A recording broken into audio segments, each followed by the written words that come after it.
የሚወዷችሁን ሰዎች ብቻ ብትወዱ እንዴት ምስጋና ይኖራችኋል?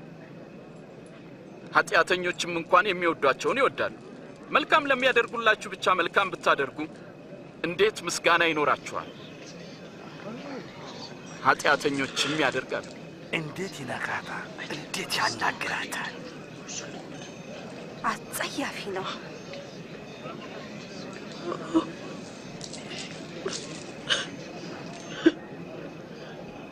ፈጽሙ። ጠላቶቻችሁን ውደዱ፣ መልካምም አድርጉላቸው። ምንም ተስፋ ሳታደርጉም አበድሩ። ያኔ ዋጋችሁ እጅግ ታላቅ ይሆናል። የልዑል እግዚአብሔር ልጆች ትሆናላችሁ። እርሱ ለሚያመሰግኑትና ለክፎች ቸር ነውና። ሩሩዎች ሁኑ፣ አባታችሁም ሩሩ ነውና።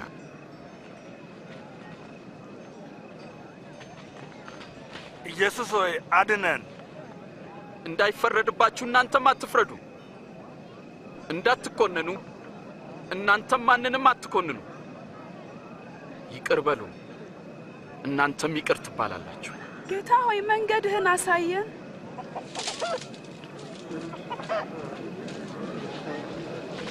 ስጡ፣ ለእናንተም ይሰጣችኋል። በምትሰፍሩበት መስፈሪያ ለእናንተም ይሰፈራል። እውር እውርን ይመራ ዘንድ አይችልም፣ ምክንያቱም ሁለቱም በጉድጓድ ይወድቃሉ። በራስ አይን ውስጥ ያለውን ግንድ ሳታይ በወንድም አይን ያለውን ጉድፍ ለምን ታያለህ?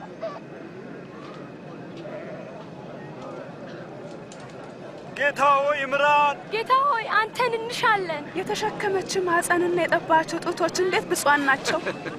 ብፁዓንስ የእግዚአብሔርን ቃል የሚሰሙና የሚጠብቁም ናቸው። ይህንን ሰው ማወቅ አለብኝ። ለመሆኑ ይህ ሰው መሲህ ይመስልሃል?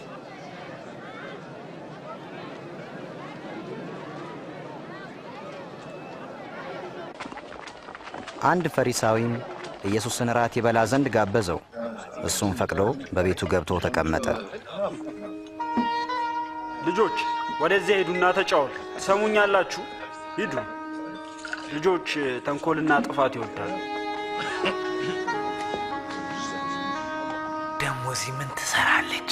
እኔ እንጃ።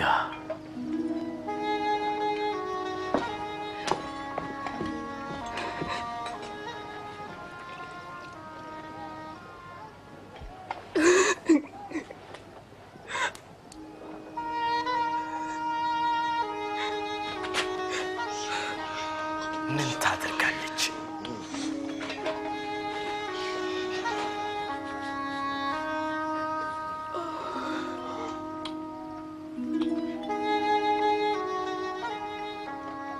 በእርግጥ ይህ ሰው ነቢይ ቢሆን ኖሮ ይቺ የምትነካው ሴት ማን መሆኗን ባወቀ ነበር። ምን አይነት ኃጢአተኛ እንደሆነችን በተረዳ ነበር። ስምዖን፣ ይህችን ሴት አውቃለሁ። እስቲ ልንገርህ፣ ገንዘብ የተበደሩ ሁለት ሰዎች ነበሩ። አንደኛው 500 ሌላውም 50 ተበደረ። ሁለቱም መመለስ አልቻሉም። ባለቤቱም ዕዳቸውን ተወላቸው። ታዲያ የትኛውን ይበልጥ የሚወደው? እንደሚመስለኝ ብዙ ይቅር ያለውን የሚወድ ይመስለኛል። ትክክል ነህ። ይህችን ሴት አይተሃል? አንተ ለእግሮቼ ውሃ እንኳን አላቀረብክልኝም። እሷ ግን እግሮችን በእንባዋ አራሰችው፣ በፀጉሯም አበሰችው። አንተ ጉንጬን እንኳን አልሳምክም። እሷ ከመጣው ጀምሮ እግሮቼን ከመሳም አላቋረጠችም። አንተ ለራሴ የወይራ ዘይት አልሰጠኸኝም። እሷ ግን እግሮቼን በውድ ሽቶ እያበሰችው። እውነት እልሃለሁ፣ የምታሳየው ፍቅር ብዙ ኃጢአቷ ይቅር እንደተባለላት ያሳያል። ትንሽ ይቅር የተባለ ሰው ትንሽ ፍቅር ብቻ ያሳያል።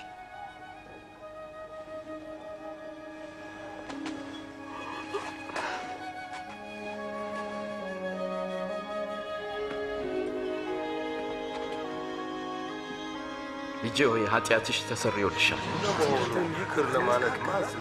እምነትሽ አድኖሻልና በሰላም ሂጂ።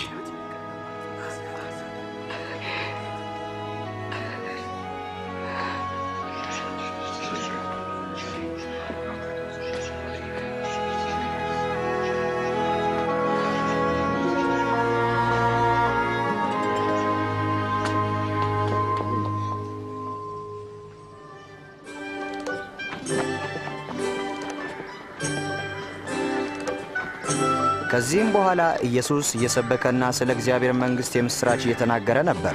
ደቀ መዛሙርቱና ከክፉ መናፍስት የተፈወሱ ሴቶችም ከእርሱ ጋር ነበሩ። ከእነርሱም መካከል ማርያም መግደላዊት፣ የሄሮድስ አዛዥ የኩዛ ሚስት ዮሐናም፣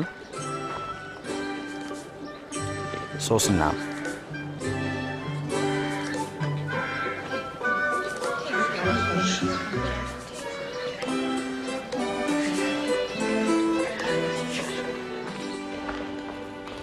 በገሊላ የሮማን ደራሴ ሆኖ ይገዛ የነበረው ሄሮድስ የወንድሙን ሚስት በማግባቱ ስለገሰጸው ዮሐንስ መጥምቁን ወደ እስር ቤት ጣለው። እሺ። በማግስቱም ናይን ወደምትባል ከተማ ደረስ። በዚያም ሰው ለመቅበር ተሸክሞት አየን። ሟቹም ለእናቱ አንድ ነበር። ጌታም እናቱን ባየ ጊዜ ራራላት። ቀርቦም አንተ ጎበዝ ተነሳ እልሃለሁ አለው። ሞቶ የነበረው ቀና ብሎ ተቀመጠ። ኢየሱስም ልጇን ሰጣት። በደንብ ጠይቁት፣ እንዲህ በሉት፣ ዮሐንስ ይመጣል ብሎ የተናገረልህ አንተ ነህ ወይስ ሌላ ሰው እንጠብቅ?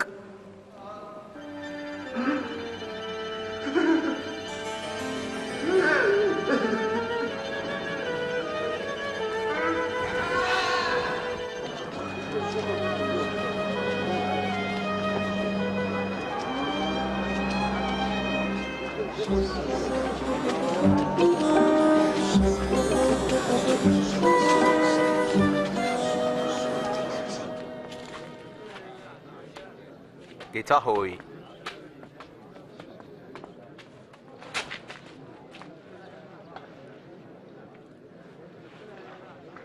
ጌታ ሆይ መጥምቅ ዮሐንስን ጠይቅ ዘንድ ላከን። ይመጣል የተባልከው መሲህ አንተ ነህን ወይስ ሌላውን እንጠብቅ ብለዋል? ሂዱና ለዮሐንስ ያያችሁትን ንገሩት። ዕውሮች ያያሉ፣ አንካሶችም ይዘላሉ። በእኔ የማይሰናከለው ምንኛ ብፁዕ ነው።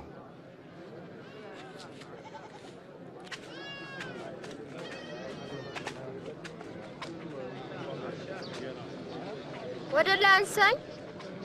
ትከሻዬ ላይ ሁን። ይታያል? ኢየሱስን አያለው። ገበሬ ዘር ተሸክሞ ሊዘራ ወጣ።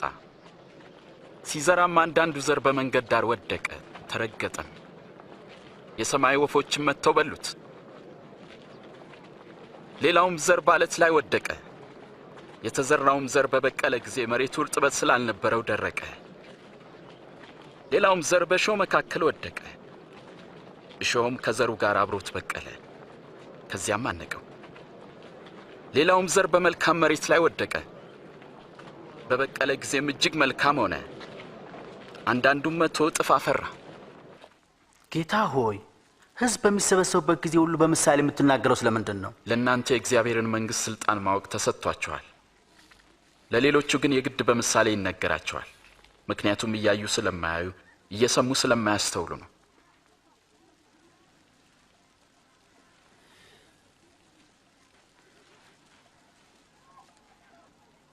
የምሳሌውም ትርጉም ነው።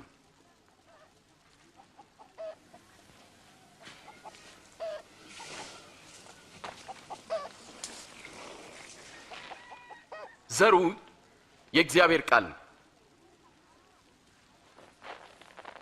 እነዚያ በመንገድ ዳር ላይ የወደቁት ዘሮች ቃሉን የሚሰሙት ናቸው። ዲያብሎስ ይመጣል፣ እንዳያምኑም ቃሉን ከልባቸው ይወስዳል።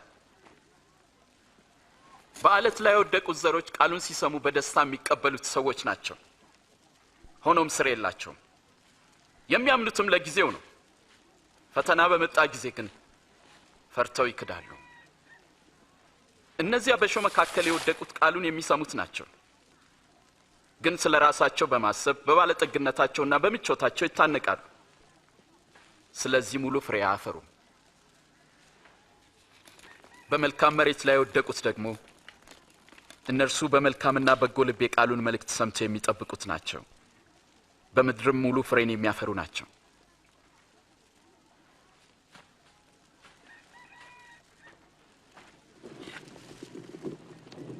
መብራትን አብርቶ በእንቅብ የሚከድነው ከአልጋ ስርም የሚያኖረው የለም፣ ከዛ ይልቅ በመቅረዝ ያኖረዋል። ስለዚህ ሰዎች ወደ ውስጥ ሲገቡ መብራቱን በግልጥ ያያል። የማይገለጥና የተሰወረ ወደ ግልጥም የማይወጣ የሚደበቅና የተሸሸገ ምንም ነገር ሊኖር አይችልም። እንግዲህ እንዴት እንድትሰሙ ተጠበቁ፣ ምክንያቱም ላለ ሁሉ ይሰጠዋልና ከሌለውም አለኝ የሚለው ያው ጥቂቱ ነገር እንኳን ይወሰድበታል። መምህር፣ እናትና ወንድሞች ከውጭ ቆመው ሊያዩ ይፈልጋሉ። እናትና ወንድሞቼ እግዚአብሔርን ቃል የሚሰሙና የሚታዘዙም ናቸው።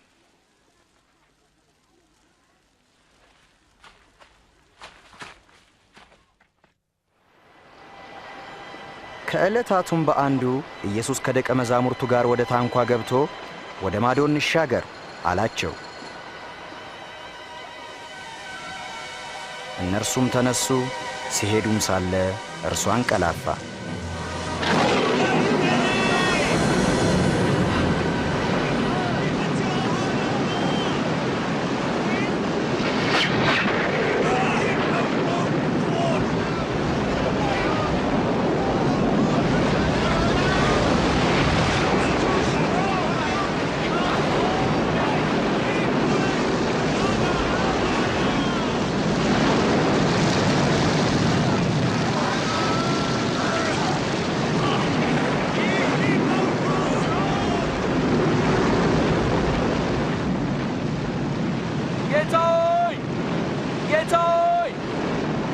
ኢየሱስ ሆይ እባክህ ማለቃችን ነው።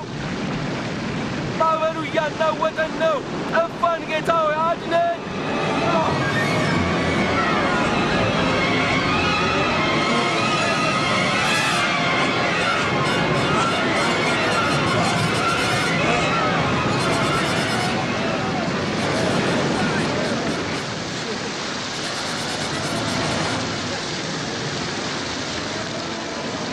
ጎሽ ዳን፣ ማዕበል የሚታዘዝለት ይሄ ማን ነው?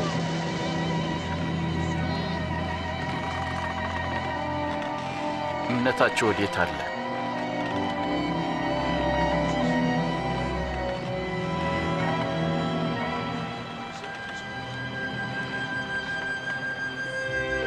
ከዚያም በኋላ በገሊላ አንጻር ወዳለችው ወደ ጌርጌስኖን አገር በታንኳ ደረሱ።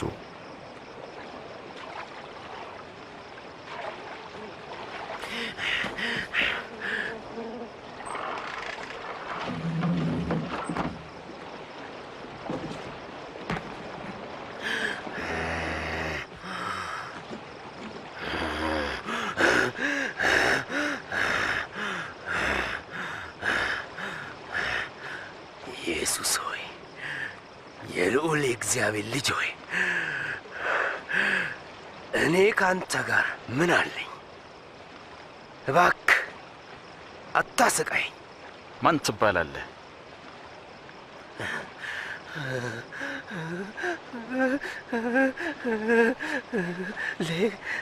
ሌጊዮን። ጌታ ሆይ እንለምናለን። ጌታ ሆይ እባክህ ወደ ጥልቁ አትጣለን። ወደ አሳማዎቹ መንጋዎች ሄደን እንግባ።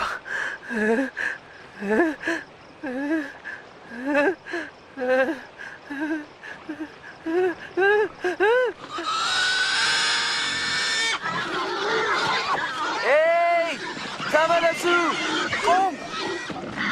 ተመለስ! አጋንንትም ከሰውየው ላይ ወጥተው ወደ እሪያዎቹ ገቡ።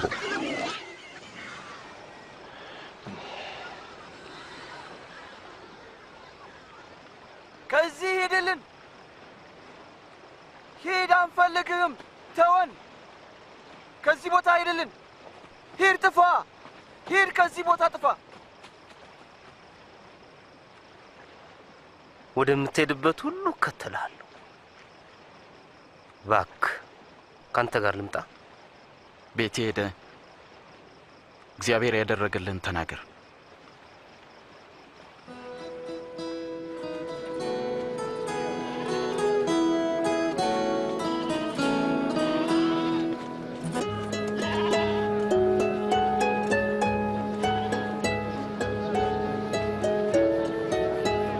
ኢየሱስም ደቀ መዛሙርቱን ቤተሳይዳ ወደምትባል ከተማ ከእርሱ ጋር ወሰዳቸው።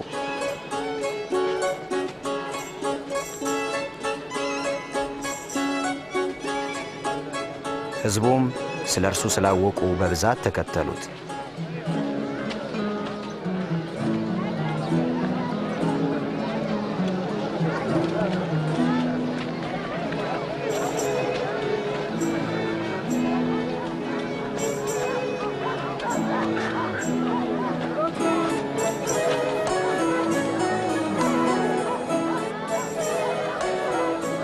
ቀኑም እየመሸ ሲሄድ ጴጥሮስ ጌታ ሆይ ሕዝቡን ሸኛቸው፣ በዙሪያችን ወዳሉት መንደሮችና ገጠሮች መሄድ ይችላሉ። በዚያም ማደሪያና ምግባቸውን ይፈልጉ፣ በዚህ አንዳች የለም።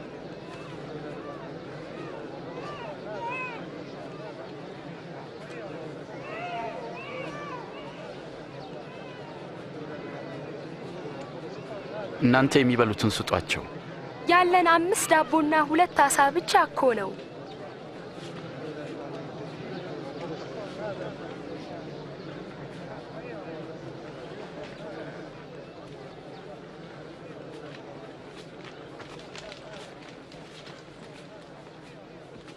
የዓለም ንጉሥ እግዚአብሔር ሆይ ከምድር በረከቱን የምትሰጥ ይህን ዳቦና ዓሣ ባርክልን።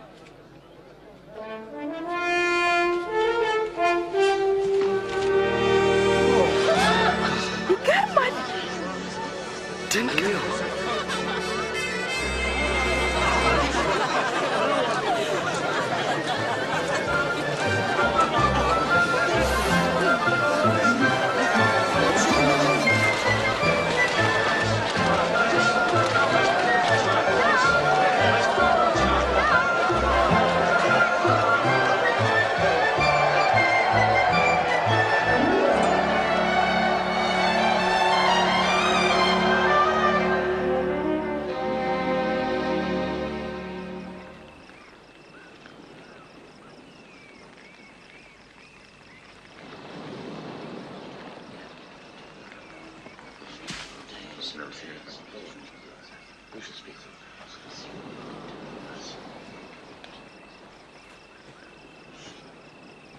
ሕዝቡ እኔን ማን ይለኛል? አንዳንዶች መጥምቁ ዮሐንስ ነህ ይሉሃል፣ ሌሎች ደግሞ ኤልያስ ነው ይላሉ፣ ሌሎች ደግሞ ከቀደሙት ነቢያት መካከል አንዱ ተነስቷል ይላሉ። እናንተስ ደግሞ እኔን ማን ትሉኛላችሁ?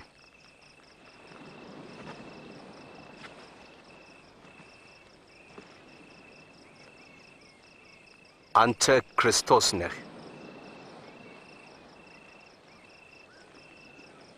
ይህንን ለማንም ሰው እንዳትናገሩ። የሰው ልጅ ብዙ መከራ ሊቀበልና ሊጣል እንዲሁም ሊገደል በሦስተኛውም ቀን ሊነሳ ይገባዋል።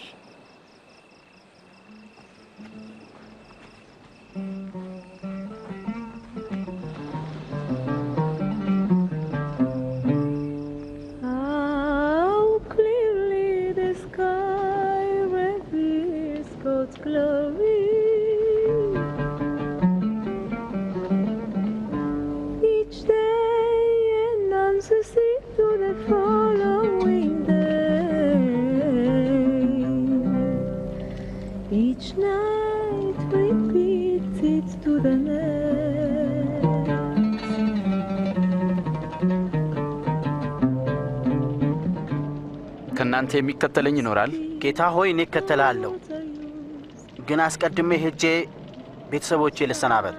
ማንም እርፍ ጨብጦ ወደ ኋላ የሚመለከት ቢኖር ለእግዚአብሔር መንግሥት የተገባ አይደለም። ማንም በኋላዬ ሊመጣ የሚወድ ቢኖር ራሱን ይካድ፣ መስቀሉንም ተሸክሞ ዕለት ዕለት ይከተለኝ። ነፍሱን ሊያድን የሚወድ ያጠፋታልና፣ ስለ እኔ ሲል ነፍሱን ሊያጠፋ የሚወድ ሁሉ እርሱ ያድናታል።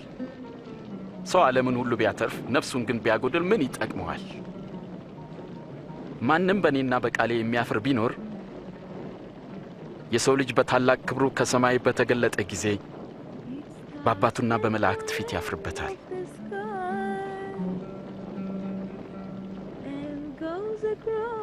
እውነት እላችኋለሁ በዚህ ከሚቆሙት የእግዚአብሔርን መንግሥት እስኪያዩ ድረስ ሞትን የማይቀምሱ አሉ።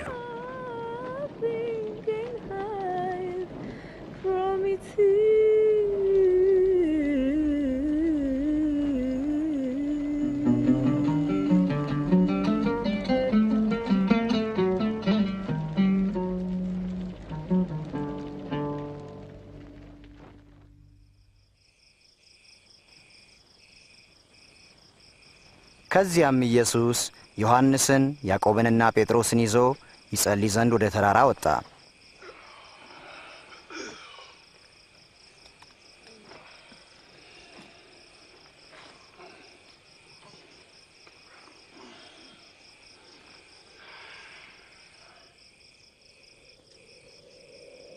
ሲጸልይም ሳለ የፊቱ መልክ ተለወጠ፣ ልብሱም ተብለጭልጮ ነጭ ሆነ።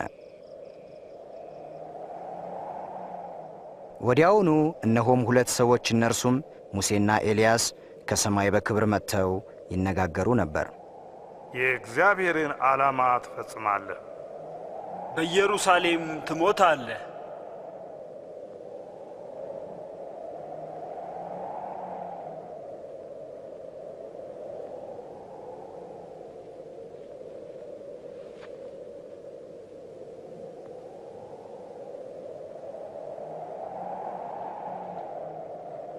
ከእርሱም ሲለዩ ጴጥሮስ ኢየሱስን እንዲህ አለው፣ አቤቱ ጌታ ሆይ በዚህ መሆን ለእኛ መልካም ነው።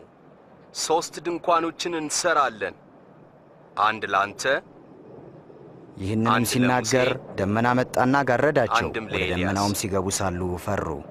ከደመናውም የመረጥኩት ልጄ ይህ ነው፣ እርሱን ስሙት የሚል ድምፅ መጣ።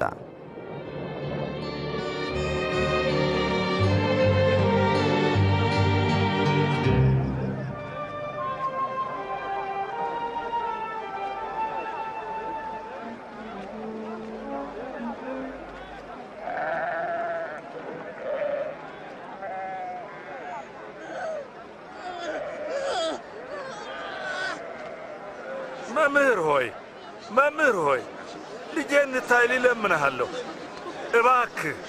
እባክህ ጌታ ሆይ፣ ያለ ልጅ እርሱ ብቻ ነው። ደቀ መዛሙርቱን ይፈውሱ ዘንድ ለመንኳቸው፣ እነርሱ ግን አልቻሉም። አንተ የማታምን ጠማማ ትውልድ፣ እስከ መቼ ከእናንተ ጋር እኖራለሁ? ልጅህን ወደዚህ አምጣ።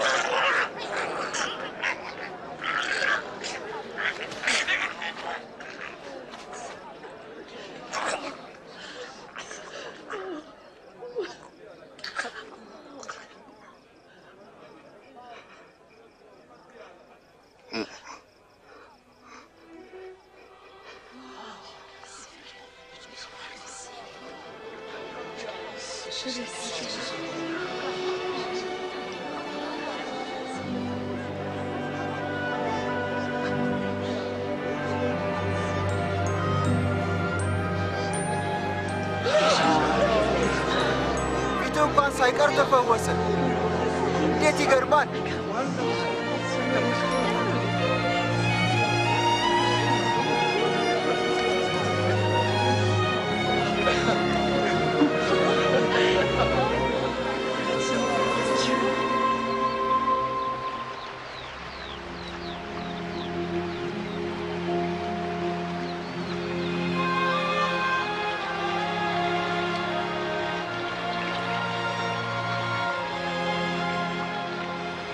ዮሐንስ ደቀ መዛሙርቱን ጸሎት እንዳስተማረ እኛንም አስተምረን። ስትጸልዩ እንዲህ በሉ፣ በሰማይ የምትኖር አባታችን ሆይ ስምህም ይቀደስ፣ መንግሥትህ ትምጣ፣ ፈቃድህ በሰማይ እንደሆነች እንዲሁም በምድር ትሁን። የዕለት እንጀራችንን ስጠን፣ የበደሉንን ይቅር እንደምንል የእኛንም በደል ይቅር በለን፣ ወደ ፈተናም አታግባን፣ ከክፉ ሁሉ አድነን እንጂ።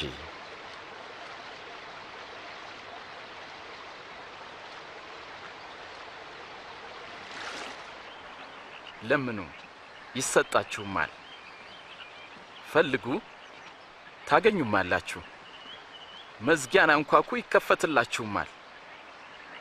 የሚለምን ሁሉ ይቀበላልና የሚፈልግ ደግሞ ያገኛል፣ መዝጊያንም ለሚያንኳኳ ሁሉ ይከፈትለታል።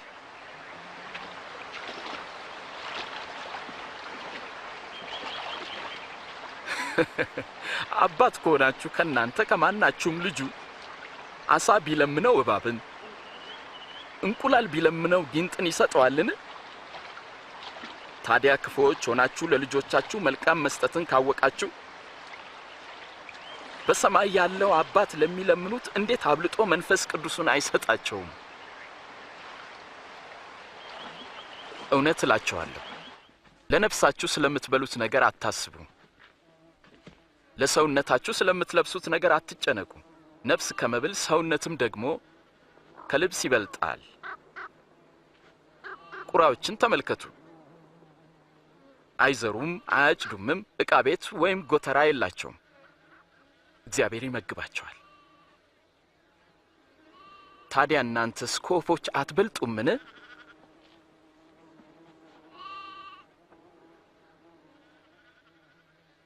ማን ነው ከናንተ ተጨንቆ ቁመቱ ላይ ክንድ የሚጨምር? ትንሹን ነገር እንኳን ካልቻላችሁ ስለምን በሌላው ትጨነቃላችሁ? አበቦችን ልብ በሉ፣ እንዴት ነው የሚያድጉት? አይደክሙም አይፈትሉም። ሰለሞንስ እንኳን በክብሩ ከነዚህ ውስጥ እንደ አንዲቱ አልለበሰም። እግዚአብሔር ግን ዛሬ ያለውን ነገ ደግሞ የሚደርቀውን የሜዳ ሳር እንዲህ ካለበሰ እናንተንማ ይልቁን እንዴት አያለብስም? እናንተ እምነት የጎደላችሁ። ጌታ ሆይ እምነትን ጨምርልን። የሰናፍጭ ቅንጣት የምታህል እምነት ቢኖራችሁ ይህንን የሾላ ዛፍ ተነቅለ ወደ ባህር ተተከል ብትሉት በሚገባ በታዘዘ ነበር።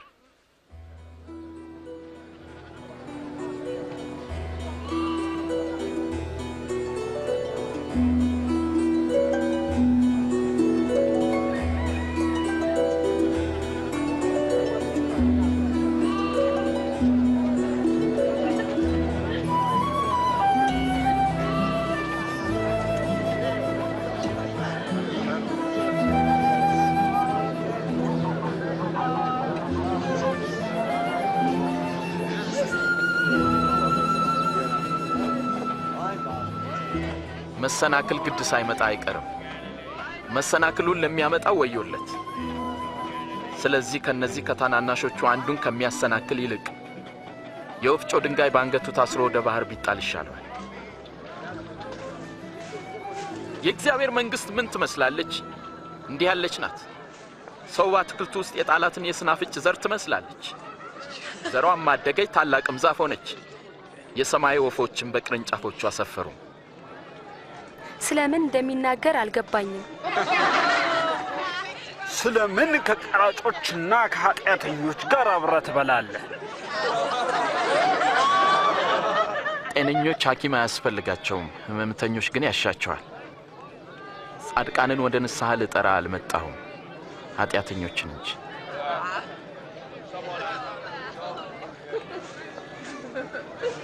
ስለ እግዚአብሔር መንግስት ንገረን፣ ሌላስ ትነግረናለህ? አንተ ታናሽ መንጋ መንግስትን ሊሰጣችሁ የአባታችሁ በጎ ፈቃድ ነውና አትፍሩ። ያላችሁን ሽጡ፣ ምጽዋትም ስጡ። ሌባ በማይደፍረው በማይጠፋው በሰማያት መዝገብ አኑሩ። መዝገባችሁ ባለበት ልባችሁ ይሆናል። ምክንያቱም ሌባ ያገኘው ብልም ደግሞ አያጠፋው። መዝገባችሁ ባለበት ልባችሁ በዚያ ይሆናልና።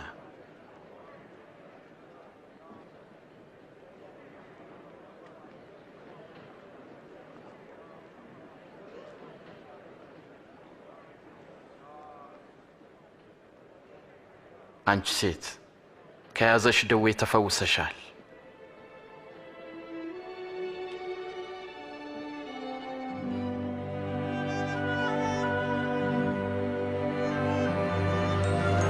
ተመልከት፣ ዳነች። ድንቅ ነው፣ ተፈወሰች። ናና እይ። ጌታ ሆይ ክበርልኝ። 18 ዓመት ጌታ ሆይ ተመስገን። ልንሰራባቸው የሚገቡን 6 ቀኖች አሉ። እንግዲህ በእነርሱ መታችሁ ተፈወሱ እንጂ በሰንበት ቀን አይደለም። እናንተ ግብዞች፣ ከናንተ እያንዳንዱ በሰንበት በሬውን ወይስ አህያውን ፈቶ ውሃ ሊያጠጣ ይወስደው የለምን? ይህችም የአብርሃም ልጅ ሆና ከ18 ዓመት ጀምሮ ሰይጣን ያሰራት ነበረች። ታዲያ በሰንበት ቀን ከስራቷ ልትፈታ አይገባትምን?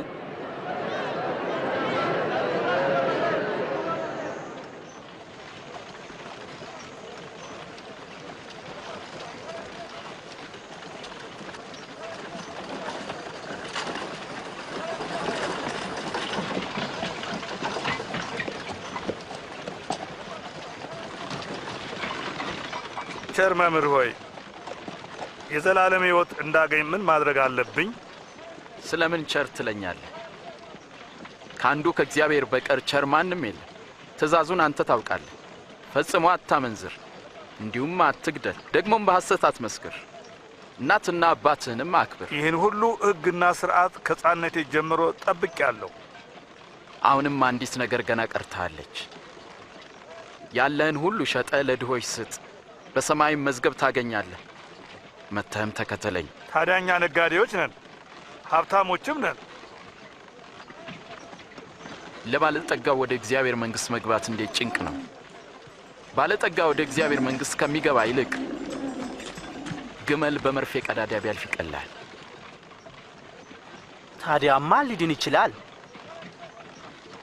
ለሰው የማይቻል ሁሉ ለእግዚአብሔር ይቻለዋል። ታዲያ የእግዚአብሔር መንግሥት መቼ ትመጣለች? የእግዚአብሔር መንግሥት ከቶም በመጠባበቅ አትመጣም። ማንም እርሷን በዚህ ወይም በዚህ ያለች ቢል አትስሙ፣ እሷ በመካከላችሁ ናትና። ከሰው ልጅ ቀኖች አንዱን ልታዩ የምትመኙበት ወራት እንደሚመጣ አወቁ፣ ግን አታዩትም። መብረቅ በርቆ ከሰማይ በታች ካለ ከአንድ አገር ወደ ሌላ አገር እንደሚያበራ የሰው ልጅ ቀን እንደዚያ ይሆናል። አስቀድሞ ግን ብዙ መከራ እንዲቀበል ከዚህም ትውልድ እንዲጣል ይገባዋል።